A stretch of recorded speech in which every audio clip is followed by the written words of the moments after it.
Good morning, everyone. I want you to think about your bank account for a moment, not obsessively, not with the anxiety that usually comes with that thought. Just look at it in your mind. That number, the one that has been defining too much of how you feel about yourself for too long, because there is something moving around that number right now, something that isn't visible yet, but something that is real. A shift in the energetic field around your financial reality that is different from what it was, different from the stagnation, different from the stuck, heavy, going nowhere feeling that has been sitting in your chest every time money crosses your mind. Something is loosening. Can you feel even the faintest edge of that? Drop a comment if your relationship with money has been feeling like it's on the verge of something you can't quite name yet. Because I want to start somewhere honest today, somewhere that most readings about abundance never actually go. I want to start with the shame. That specific, quiet, corrosive shame that lives in the body of someone who has been struggling financially. The shame that arrives when a friend suggests a restaurant you can't afford. The shame that sits in your chest when you check your balance before a purchase. The shame of comparing your external circumstances to what you imagined your life would look like by now. The shame of feeling like the struggle is somehow a reflection of your worth, of your intelligence, of your value as a human being. That shame, it, is one of the most powerful blocks to the flow of abundance that exists. Not because the universe punishes shame, but because shame contracts. It closes. It makes you smaller than you actually are. And small energy occupies small spaces, receives small things, accepts small outcomes. Not because you deserve small things, but because you've been operating from a frequency that has been whispering, I am someone to whom small things happen. Can you recognize that frequency in yourself? That subtle background hum of, I am someone who struggles with money? Tell me in the comments, because naming it is the first movement toward something different. Now, I want to talk about where that story came from, because it didn't originate with you. It never does. There was a moment or a series of moments, maybe in childhood, maybe watching someone you loved stress about bills, about ends that never quite met, about the gap between what was needed and what was available, maybe in a specific failure, a business that didn't work, an investment that went wrong, a period where no matter how hard you worked, the numbers just wouldn't cooperate. Maybe in a relationship where money was used as control, where financial dependence created a kind of powerlessness that left marks, whatever the origin. Your nervous system learned something. It learned that money is unstable, that abundance is for other people, that the floor can disappear without warning. And so it built a posture around that learning, a bracing posture, the posture of someone perpetually waiting for the financial floor to drop again. And that posture, it has been with you so long that it feels like your natural resting state. But it isn't. It's a response to something that happened, not a permanent truth about who you are or what you're capable of receiving. Can you feel the difference between those two things? Between a learned posture and an actual identity. Let me know in the comments if that distinction lands somewhere important for you, because here is the probability I want to name now. There is a real and grounded probability that the financial chapter you have been living in is not the chapter you are going to be living in indefinitely. Not because heaven is sending a wire transfer, not because luck is about to intervene, but because of something specific I'm reading in the energy around you right now. There is a recalibration happening in your relationship with your own value, in the way you price yourself, in the way you show up in negotiations, in conversations about money, in the moments where you have historically accepted less than what your contribution was actually worth. Something in that pattern is shifting. Something in the way you hold yourself in those moments is becoming more grounded, more accurate, more aligned with what you actually bring. And that shift dot in the way you internally position your own worth has a direct and practical probability of expressing itself in your financial reality, not magically, not overnight, but through the accumulation of different decisions, different conversations, different moments where you hold your ground instead of collapsing into the familiar pattern of accepting less. Can you feel where that shift is already starting to happen in you, even in small ways?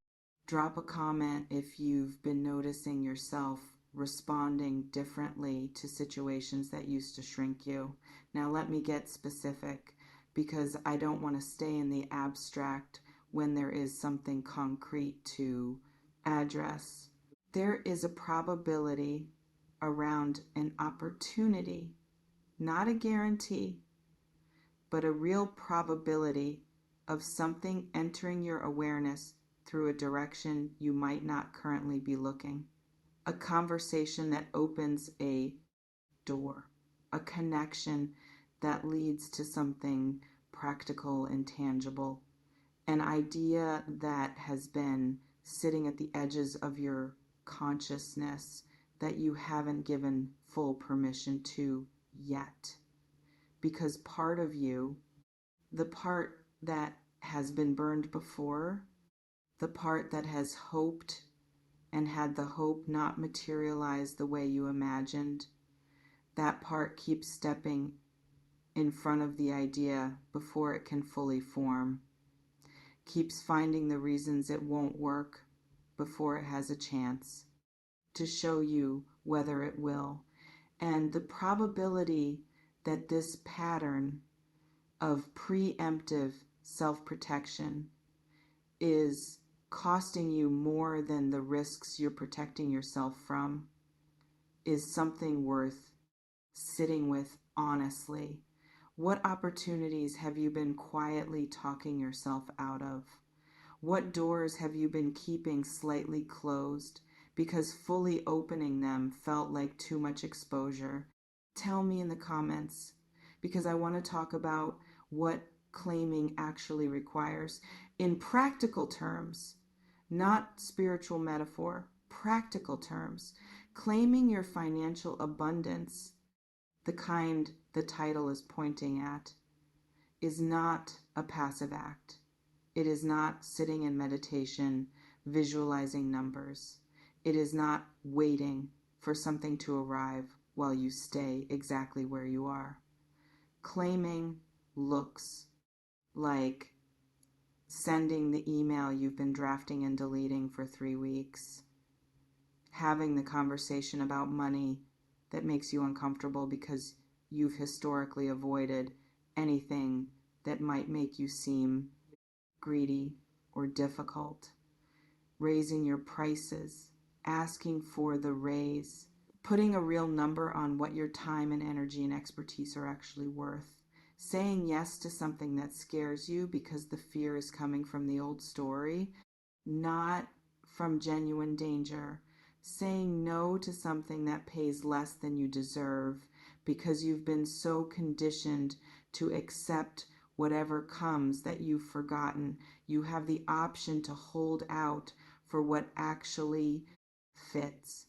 That is claiming. And the probability that you are being called toward one or more of those specific moves right now is what I'm reading clearly in your energy. Which one of those lands most specifically for you? Drop a comment and tell me where the claim is actually waiting to be made in your life right now. Because I also want to address something that almost never gets named in abundance content: the exhaustion, the specific exhaustion of someone who has been working hard, trying hard, doing everything they're supposed to do, and watching the financial results not match the effort. That exhaustion is real. It's not laziness. It's not lack of faith. It's the very human response to sustained effort that hasn't yet produced the outcome it deserves. And it creates a particular danger. The danger of giving up in the specific moment just before something shifts, of closing the door in the exact window where something real was about to come through, of deciding it's not working right before it starts working. And I want to speak directly to that exhaustion. I see it. I'm not going to tell you it doesn't exist or that you should simply vibrate higher and the tiredness will dissolve. It's real and it makes sense. But I want to offer you this: the probability that your effort has been accumulating somewhere, building something, creating a foundation that isn't yet visible but is genuinely real, that probability deserves to be held alongside the exhaustion, not instead of it, alongside it. Can you hold both things at once? The tiredness and the possibility? Tell me in the comments. Now, I want to talk about the transfer because the title says heaven is ready to transfer abundance into your account. And I want to give that image its full weight without turning it into a literal promise I have no right to make. The transfer is real, but it moves through human channels, through the person who remembers your name at the right moment, through the opportunity that arrives looking like a small thing and turns out to be a significant thing, through your own hands making different moves than the ones you've been making, through your own mouth saying different things in the conversations that matter, through your own mind finally giving full permission to the idea that has been waiting patiently at the edges of your awareness. The transfer is already in motion.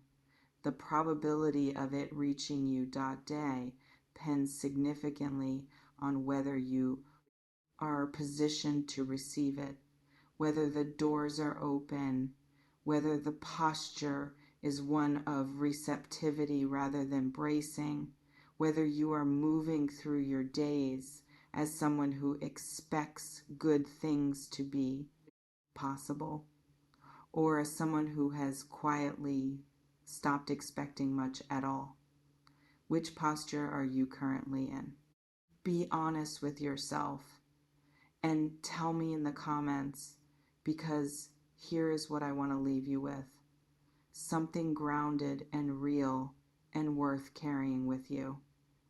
The abundance the title speaks of, it is not arriving to rescue someone who has given up. It is arriving to meet someone who stayed in motion, who kept showing up even when showing up felt pointless, who kept their hands open even when nothing was being placed in them, who maintained, against considerable evidence, the internal posture of someone who believes that their effort means something, that their presence in this world creates value, that the gap between where they are and where they're capable of being is closable, and the probability that you are that person is exactly why you're here. Listening to this, still looking, still open, still carrying the flame of expectation, even when circumstance has been doing its best to extinguish it. That flame is not naive.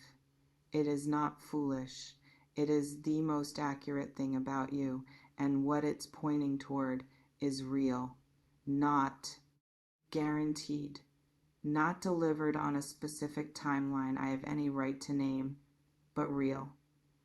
And closer than the exhaustion is letting you believe, breathe. Let the possibility land without immediately fact-checking it against your current balance, just for this moment. Let yourself be someone to whom abundance is not just a concept, but a genuine and approaching probability. Because the probability is there. It has always been there. You are simply becoming someone who can finally stop arguing against it long enough to let it through. I don't sell futures, I build architects. No predictions, just the raw truth for the tough ones. Stay magic, stay in the now.